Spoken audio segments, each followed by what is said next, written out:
Thanks for tuning in today to Look Before You Speak. We have a very special guest today who's working in ceramics, Michelle Lewis, and she's going to tell us a little bit about herself. And this is the first time we've had a clay artist actually in the studio, so we're very excited about that. And as you're aware, with the program, this is a time to really slow down and look at what the artist is doing, how they're creating, putting things together. And we're trying to learn some things about their creative process and their thinking process.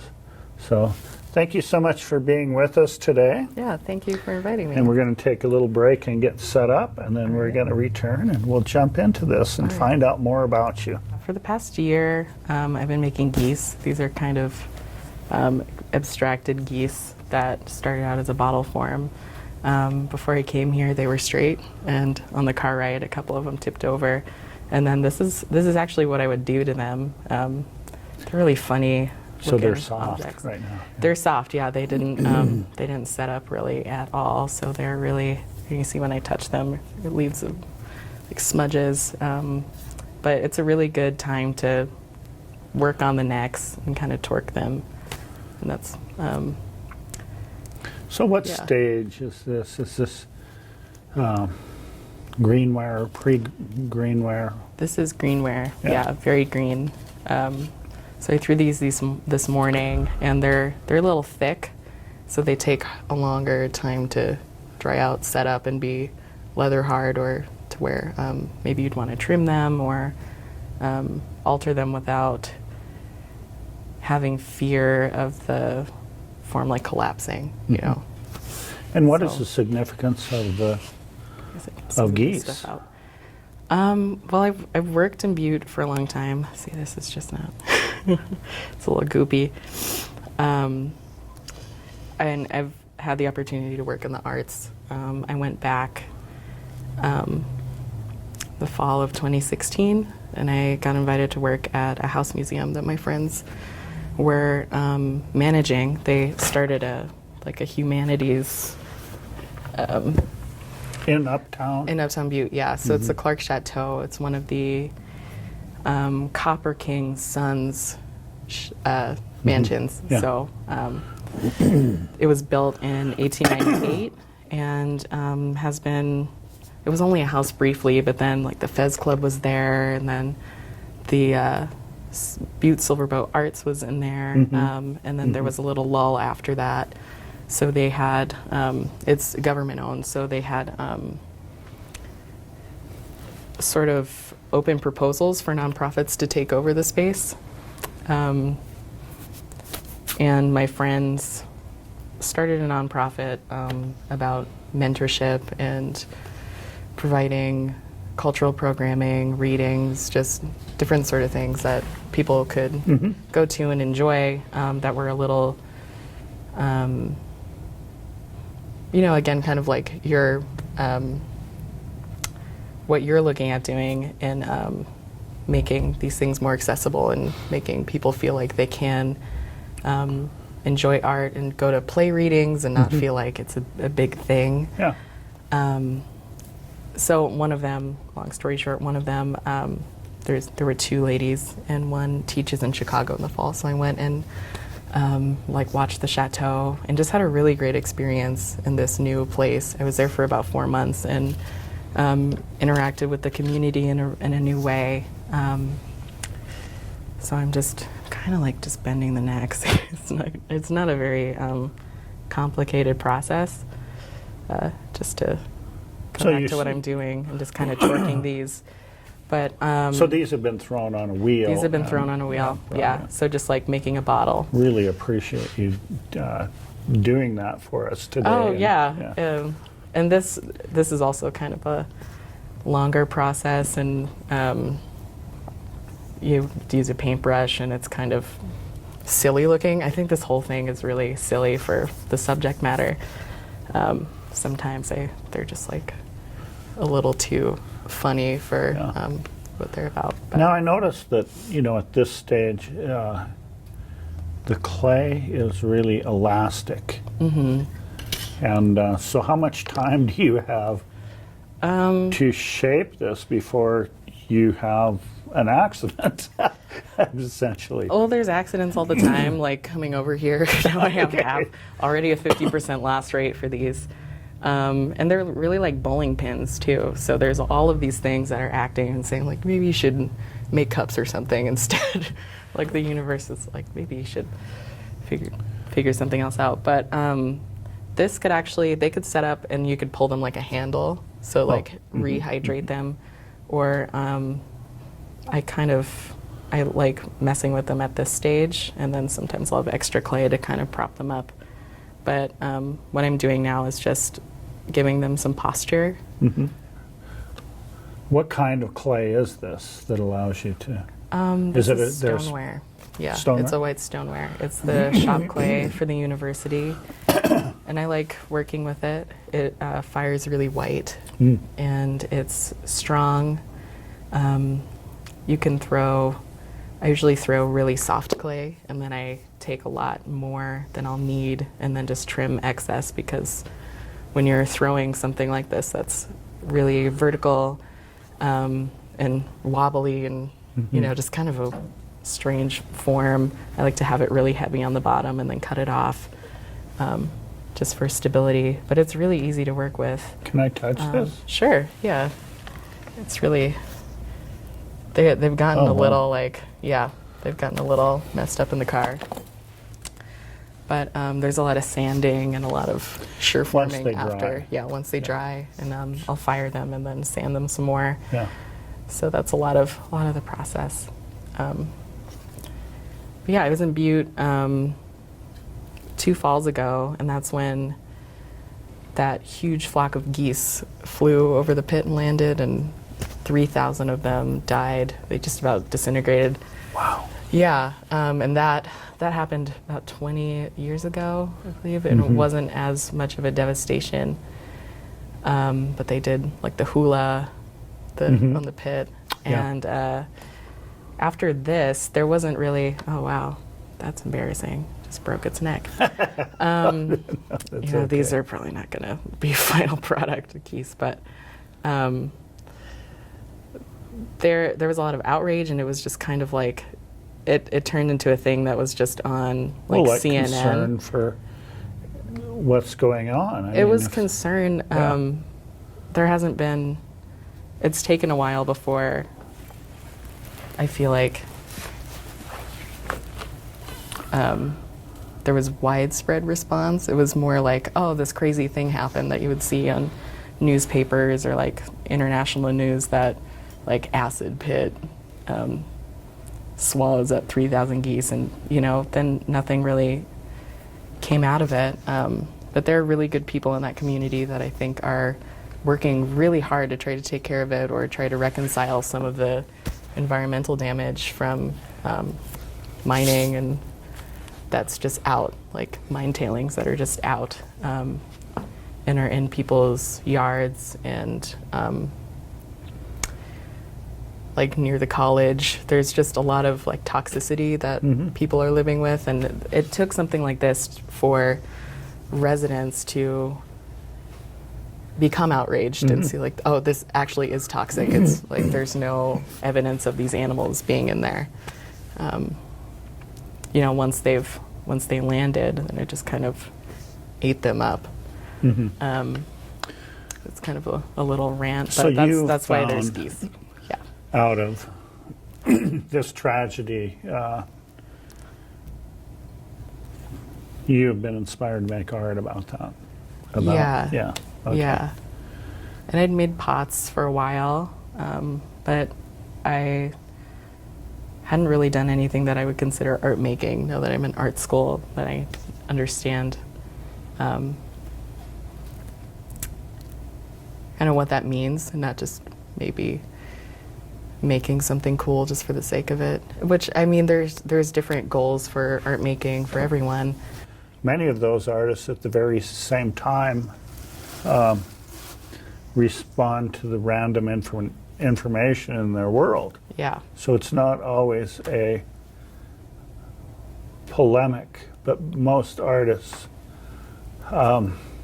or many artists do juggle different kinds of expression all at the same time. Right. You know, I've found that to be true. And I think when you look at, you know, Goya or Picasso or even Hannah Hoke or, you know, or, you know, Mary Cassatt. I mean, you think of people who are, have a clear message that they're trying to express. At the same time, they're doing other things, and creativity is coming out of them in different ways too. Yeah. I mean, Goya was doing portraiture, for goodness sake, when he was doing, you know, also the disasters of war. Right. So, I made a goal of 100, which is actually really hard. yeah. With how So how far are you along? And I started a new flock. I had a flock of I had a flock of about 30, and then they're in Butte. Well, a dozen of them are in Butte, and then kind of scattered around. But then And- I started a new one that. Is a and little- so you something have different. some of these geese are finished, Yes. Yeah. and can you share images of those with us that we Oh, can yeah. put on Yeah, later? definitely. That would be great. I brought some actually. Oh, you did? Yeah, Okay, so great. I have some in each stage because really this is kind of it. Yeah. And then once it gets drier, then I'll cut the foot and make it a little more, I don't know, kind of narrow out the foot and then continue whatever line is going on with the neck. And then What make is them a little the, more unstable. But What's your thinking about the multiples and deciding on a certain number? yeah, You know what? You know, it could have been 3. yeah, It could have been 1,000. right. Yeah. You selected 100. Yeah. Well, that's my starting point. I have a show in November at the Chateau in Butte, and here's some fired ones. Oh. But they are like bowling pins, so I just, you know, there's still a lot of work that I need to do. Wow. Very cool. Very cool. I love the mostly balance in them. But 100 seems like I'm not a supposed safe to make. low number Oh, for me. yeah. And if I overshoot that, then that's great. But 100 would look good in a space. Boy, look at that color. Yeah, they're really white. They fire really white. I just saw a flock of tundra swans up on Sealy. Oh, really? Yeah. Oh, They were just beautiful. yeah. And they were squawking at me. I've been hearing some geese. Went on a walk yesterday and heard some by Look at that. That is really. kind of dangerous, but You know, as we look at these, and this is part of the concept of the program, and I have made a few qualifying statements about my Right. feelings about them, but we just need to be looking at them and appreciating what Michelle has done here with shaping and forming and what her vision is with this. And also the ritual of it, of deciding on the multiples in reinforcing the message about the intensity of loss. And so don't be making judgment statements, just look at and appreciate what it is we have here. And these have been fired one time. Do you One glaze time. these? yeah, I do. With the first flock, I was putting just a clear glaze and then using colorants like copper and iron, manganese, cobalt, which is what's in the pit in varying amounts and mostly iron. There's a lot of iron. So that was part of my content, that I was using the same materials that would have killed them on the surface until flock 2. And so you were thinking about this process yeah. and then created one. It was going to be a bottle. I was planning on doing a really large bottle project, and then saw another artist, I think it's like Avital Scheffer, that makes really long neck bottles, and I wanted that to be like the pit. But then I found that a lot of pots kind of turn out bird-like, so it made sense to just recreate the birds and then use that material on the surface. And no two are the same. Nope, they're pretty different. I will usually throw at least 6 and then torque their necks in a group so you can kind of see how they'll nestle together. They are really, really expressive, really good in a larger group too. I They think- interact Sure. really well. I think as we look at these and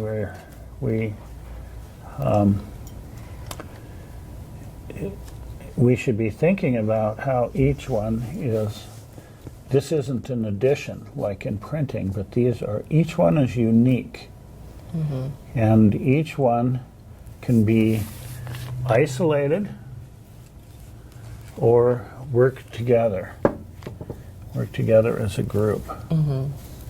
And that's part of your concept, I imagine, too. Yeah. You can Yeah. have, you're talking about a flock of them. Right, yeah. So a really large flock. And they do, it was hard to bring a few of them, but I can send pictures of Yeah. the larger flocks together.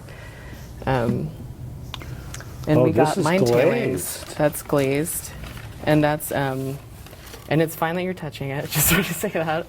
But those are mine tailings that are from like the northwest side of town. So this stuff is just out, and it's really active material. It's like heavy metals that are just out. But when you fire them, it's just like firing any other. It's the same stuff. So it's it's inert right now. So you're going to have a show in Butte with these, and can you talk a little bit about your audience there? Yeah, it's a lot of people I know. Yeah. Yeah, it's So people in the community that are Yeah. living through these issues Right. Yeah. are going to come, and they'll immediately be able to see what you're working on. Hope. Yeah, they'll. So it doesn't really understand. take much out of the imagination to see what your narrative is. Really, yeah, it's pretty direct. And especially there, I haven't really shown a lot of people in Butte this work, but having worked in the arts there, it's just a lot of people that I've interacted with and have known. I can't imagine people would travel for the show, or anybody who wasn't at least a little bit familiar with the story with the geese would see them. Even then, just like, I feel like the way that I describe the work or my statement's very direct also. It's just, this is what this is. This is, there's not a lot of, I mean, of course, the viewer can interpret works however they want to, but just the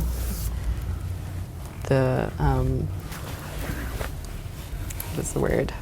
Yeah, it doesn't. I Motivation think, is quite and correct me if I'm wrong with this, it's not necessarily a lamenting.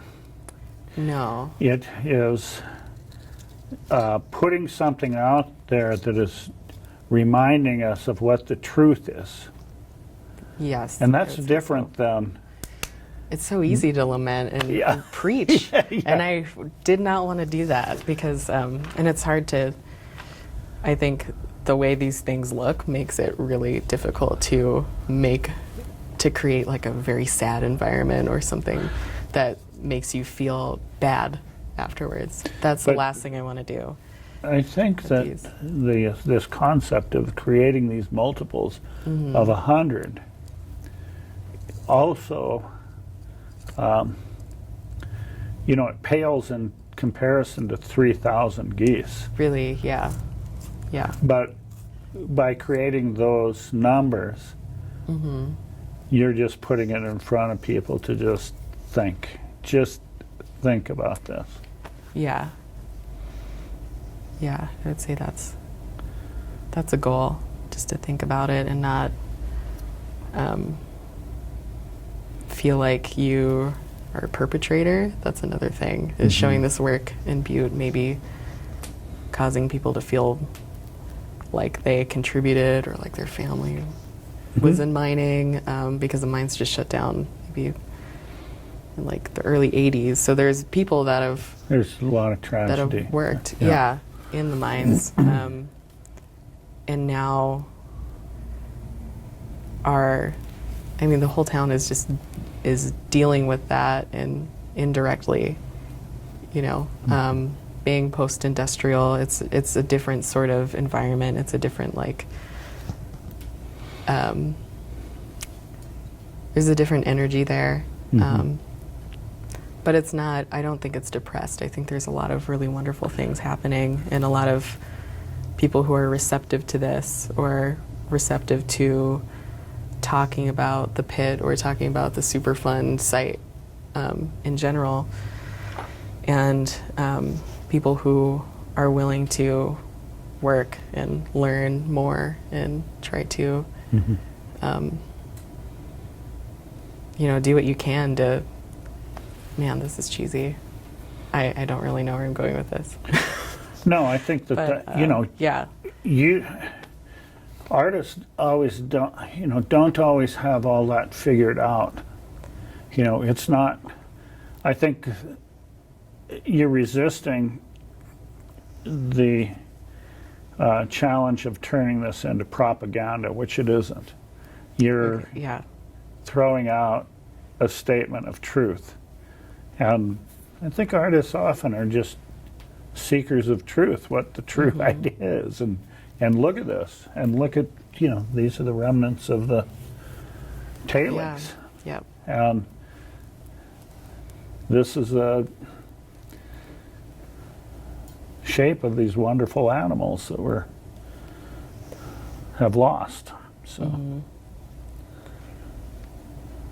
And then when is this exhibit? When does it come out? It's in November, so I have some time. Okay, so you little have a bit of time. Yeah. And do you feel you're going to show this elsewhere in Montana? I don't know. I'm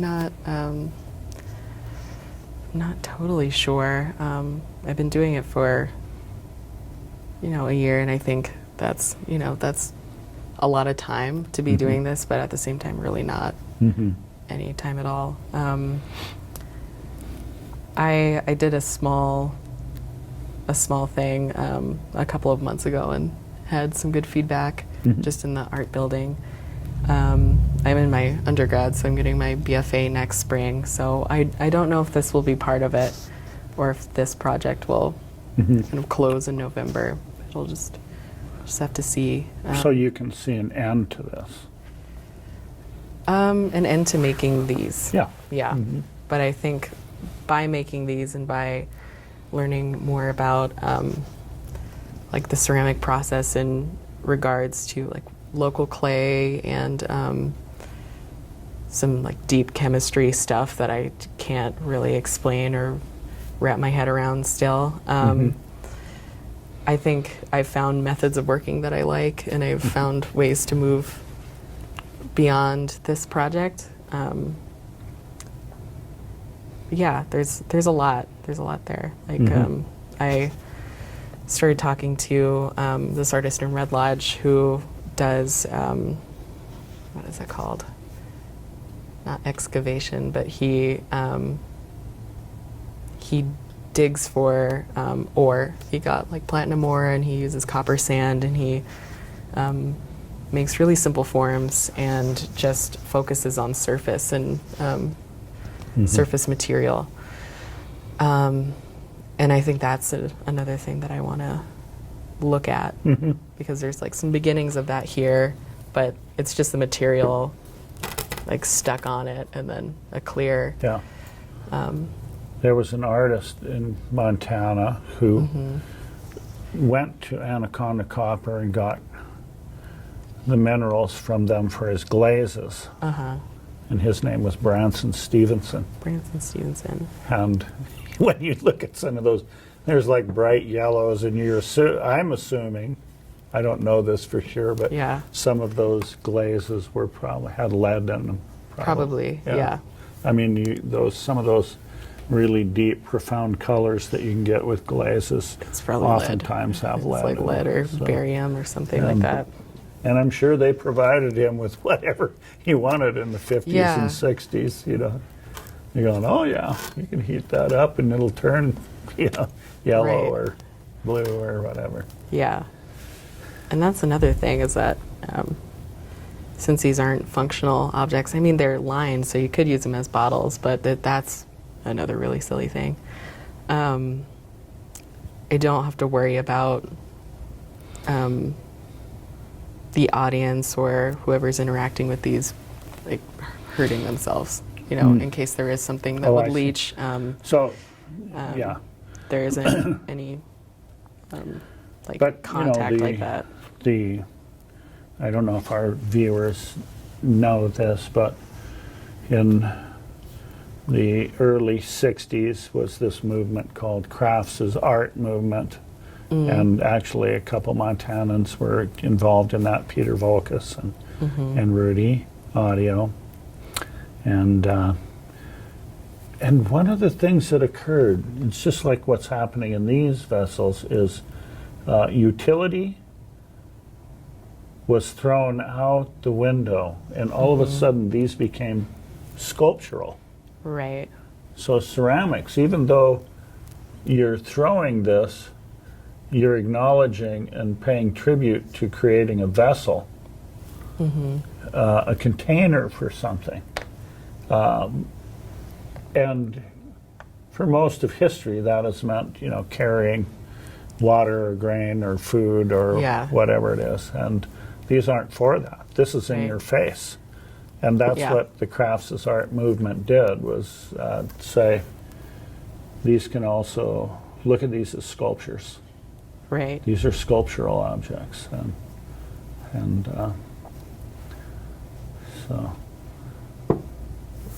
well, I really, really appreciate you coming in today. Yeah. And you will share some images with us. Yes, And yeah. we can get those edited into the program. And especially, I think if we can get an image of the groupings, Yeah. that would really be great. Okay. And please check out Michelle's. Do you have a website? I don't. No, Okay, not right okay. now. But if you see the exhibit listed in the paper or locally, and you work at the Clay Studio as well? Yeah, I'm going to be there. I'm just going to be doing this all summer. So, Okay. yeah. So if you get a That'll be chance to good. visit the Clay Studio and drop in and say hello to Michelle, please do. And thank you so much for coming in today. Yeah. And letting Thank you us so get much. insight into your process and this work and this idea that you're working with. That's so great. Thank you so much. Yeah, thank you. Okay.